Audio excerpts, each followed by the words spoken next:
What's up, everybody? Welcome back to Haddonfield and Beyond, and yet another edition of Show Shared Slash. I figured this week let's dive back into a little bit of Halloween. Um, Covered 2018 not too long ago, and I thought, what better opportunity to get in here and let's tackle the next one of the trilogy, and that is Halloween Kills. So, I was pretty excited for this 4K coming out, mainly because up here at the top, as you guys can see, we have that extended cut. They kind of really pushed that for this release right here.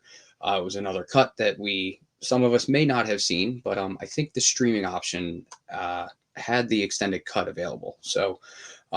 Without further ado, let's get into Halloween Kills. Love the slipcover. Mimics the poster, and the poster is one of the favorites of mine. So we'll bring that in for a little bit of a closer look. And they did a cool little effect here, a little bit of embossing to bring out Michael's burns on the mask a little bit. Flip around to the back, we'll bring that in. Typical, if it will focus, it is your specs, your bonus features, and all of your fun behind the scenes stuff. So I will detail that. Same front artwork on the front cover, also on the back as well. We have, I believe, 2 discs that we do. So you get a 4K and a Blu-ray in here as well. Typical, very, very similar to the 2018 release.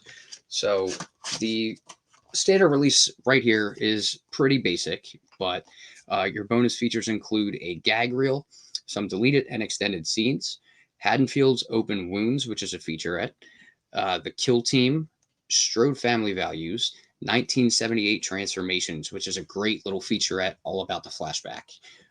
The Power of Fear, the Kill Count, which I think between the two cuts, it actually kind of differs. The Kill Count has it at 31, and I believe that is for the theatrical cut. When I watched the extended cut, I think there's a few extra in there. I think Michael kills 34 people in this movie. So the body count is huge. Oh, My favorite question from when we covered kills back in the day. Everybody would be like, because it was clear we knew what was going on. It's like, what's the Yeah. kill count? What's the kill count? I'm like thinking, I'm like, I don't know. It's like a Yeah. lot. It's Oh, somewhere yeah. between like 25 and 40. Yeah. I remember people just being like, "There's no way it's that much." They wouldn't go. Oh, yeah. hmm They They did. forget about the mob. The whole mob kill is that's like 15 or 20 people right there. So I think like I said, theatrical cut I think is 31, and that kind of just lines up with 31 Days in October. So I think that was kind of a cool little Easter egg. But then I'm pretty sure it's like 34 or 35 in the extended cut. What else we got here? Then we got feature commentary with director, co-writer David Gordon Green and stars Jamie Lee Curtis and Judy Greer. So I do remember listening to that commentary a little while back, and it's pretty good. And you get some fun facts in there between the three of them. And the main one that stuck out to me was David Gordon Green mentioning the radio tower. That was really supposed to be incorporated a lot more, and unfortunately, they don't do much with it. It shows up and ends, but it's literally just on top of the radio station. So I would have liked to see what other direction they had planned for that. But who's to say if and when we'll ever see or hear that? But yeah, that is the standard version here of the regular slip from Universal for Halloween Kills. But I can't stop there. So in typical fashion, very similar to my 2018 episode that we did, Best Buy did Steelbooks. So I guess I'll cover these in order. We have the first one here, and this one was quite a doozy to get. This sold out very quickly in pre-orders.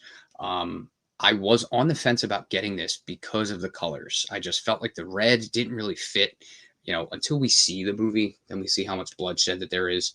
So, in that case, I would say then it's fitting. Yeah, I wasn't super sold on the color scheme, but I figured let me go ahead and get it anyway.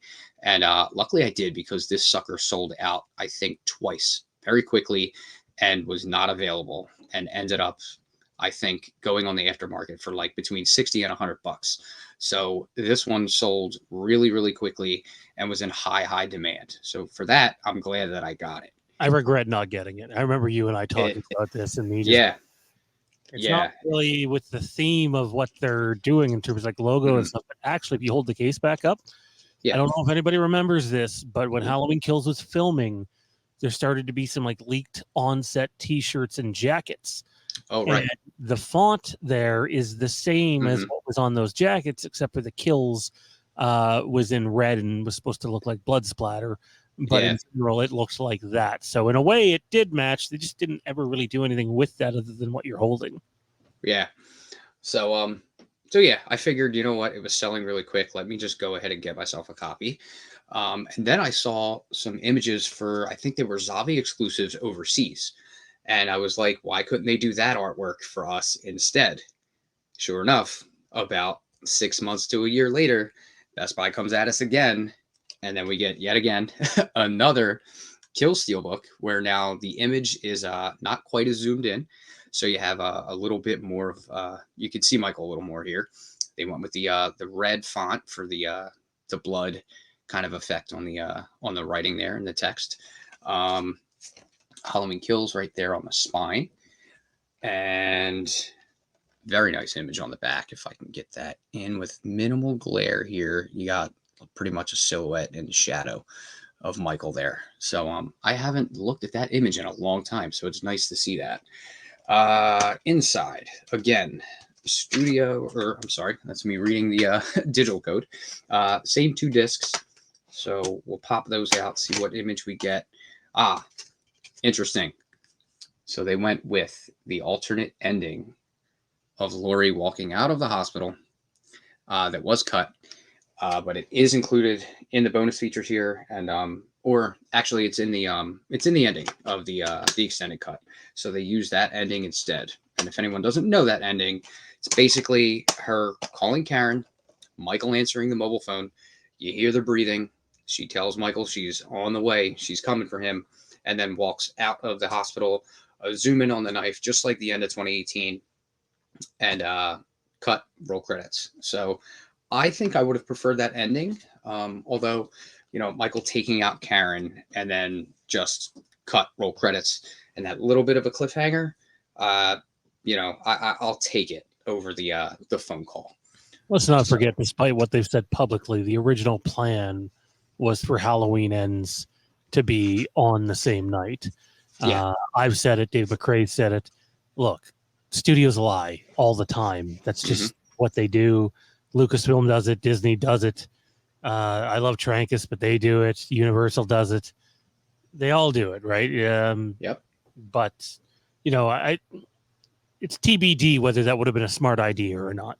hmm it's hard to Also put kind of lets together. you know that Corey Cunningham was not originally Oh no, planned as they tried to make it sound.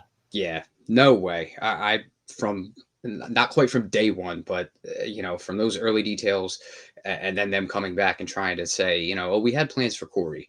If they had plans for Corey, would have been a perfect time to put him in either 2018 as like a small background character and then bring him back, or put him in Kills and he's like a survivor in Kills, and then it makes more sense and ends. So you know, we talk about it a lot, shitty studio interference and poor decisions, but at the end of the day, uh, they do what they want to do. But yeah, so to wrap things up, that is Universal's standard studio releases and Best Buy's exclusive steelbooks here. Can't hold all three of these up without dropping stuff. But for Halloween Kills, um, all three versions right here. I'm very happy with this steelbook, and very happy with the slipcover version here, just because all three of them kind of match in this fashion. They all have a little bit of embossing on the mask, and they stick out off the slip a little bit. So I think they look great lined up on a shelf together, and probably looks like a lot of copies for for some people, but this is kind of part of what happens when you get into collecting. It's more than just oh, I need one copy of the movie. Having these collectible steelbooks and different versions and stuff is sometimes a lot of fun to include. So, yeah, that's going to wrap it up for this edition of Show Share Slash with Halloween Kills. If you want to see more show, share, and slash, just let us know down in the comment section down below. Let us know what your Halloween kills or even David Gordon Green Halloween trilogy collections consist of. We would love to hear your thoughts. We would love to hear your thoughts on the Halloween Kills Steelbooks. Like, comment, subscribe, turn notifications to all to keep up to date with all of our future content. If you didn't see Dean's last one, it's available on the channel if you're watching this one now, and that is the Winnie the Pooh 2 collection, which I haven't seen the movie yet, but I got to tell you, big fan of what they did with that. That's available on the channel as we speak, so go check that out. And we'll see you next time in Haddonfield and beyond.